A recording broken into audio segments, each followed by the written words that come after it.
If you don't have a lot of tools, this box is probably the one for you. This one requires a good handsaw and a hammer. Similar to this, it will work. So we'll call this a 1'X2 box.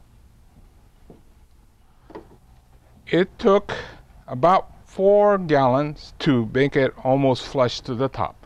So I have another 2 gallons ready, and so that you know, to do this project you need between 5 and 6 gallons of soil.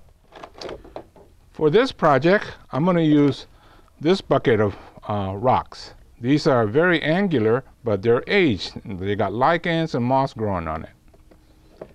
It came from the town of Cool, which is in the foothills of the Sierra Nevadas. Actually, it's very close to where John Marshall found the first gold along the river. I have used many kind of rock. We don't use these angular very often, but when you can get them, they could also make very stunning presentations.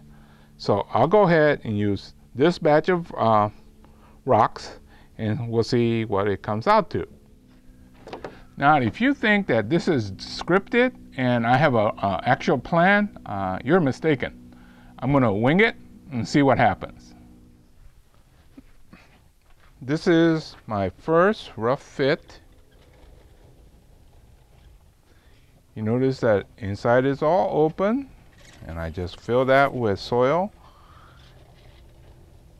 I think that could work. There will be adjustments, like these two are too lined up, but I need more soil in there so that everything will fit in place. But what I selected this time was 3 4-inch sarissas. Common name is winter rose, and it has little tiny blooms in the winter. They're about 3 years old, and it's got just enough shape that I think I could make it work. So that all I have to do is kind of dig around and position this about where I have it. It might change if there's rocks in the way. Okay, I moved the plants slightly. Now these 3 plants are not all lined up. I end up with a rock coming loose, so I'll add that after I get the plants in place. Maybe even add a rock or 2. But I'm going to go ahead and finish up the grading, and then I'll show you what we do in terms of pruning. Gotta make sure you pack the soil in nice and firm. When you have this kind of rock arrangement, it's very difficult to get all those little air pockets out.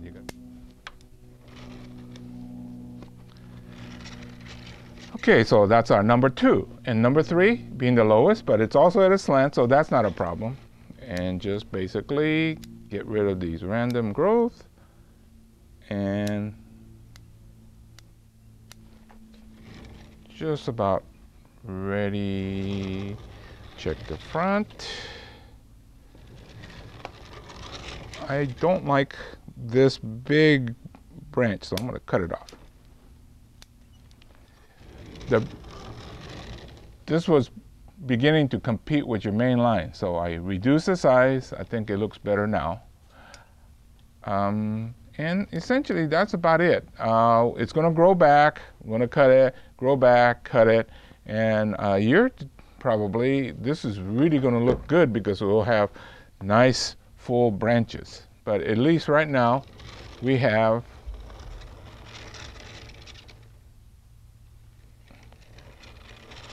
the arrangement so that it works together. And that's the key. In Bonniwa, it's not about the individual tree. It's about the group of trees with other plants if necessary, and the rocks in the container. Let me talk a little bit about the front. I had fully intended when I started to have this side as the front. But now that I'm finished, this side looks good too. And in bonsai, we tend to do a very strong front. But on Bonniwa, because it's more related to landscape, it's good to have views from all sides. So in a way, this really came out good in that, yeah, it looks good from either side, and even interesting even from the side view. So I think everything is coming out good. I just have to put the fertilizer, time-release fertilizer, and moss. And basically, let's talk a little bit about my selection of the plant. And like I said, this was a Sarissa, or winter rose, and they don't take our extreme cold. Conversely, some people sell this as an indoor plant. I think it's looking pretty good. Like I said, it will improve with age. So next year and the year after, it'll really look great.